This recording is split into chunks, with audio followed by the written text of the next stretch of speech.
আমি কি বললাম দিদি ভাই? ভয় পাচ্ছ যখন বলছো যে আমার জন্য এটা এনে দাও ওটা এনে, তখন ভয় পায় না? না গো, কোনো তেল লাগাতে হবে না বলছি তো। একটা কাঠি জ্বাললেই হবে, কাঠি দিলেই জ্বলে যাবে।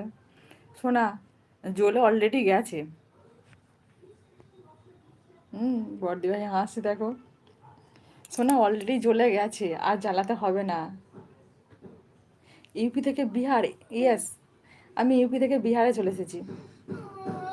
ঝাড়খণ্ডে। আমার ঝাড়খণ্ডে পোস্টিং হয়েছে। এই ঝাড়খণ্ডে আছি তো এখন, ডিউটিতে ছিলাম, এই রুমে আসলাম। দিদি, চোর খাওনি? চুড়ি চোরের তরকারি? দাদা কিসের আমি বুঝতে পারছি না গো, ওটা কি বলতে চাইছো তুমি? জানি না গো। দা আগুন শোনা, একটু দেখে যাই। শোনা, আগুন দিয়ে দিয়েছে এর আগেই। শোনা, একটা দেশলাই কাঠি জ্বালিয়ে দিয়েছে। মানে জ্বলতে অলরেডি হয়ে গেছে, অলরেডি জ্বলছে। আমার একটু জ্বালাতে বেশি ভালো লাগে, তুমি জল আর আমি দেখবো। সোনামা অলরেডি জ্বালিয়ে দিয়ে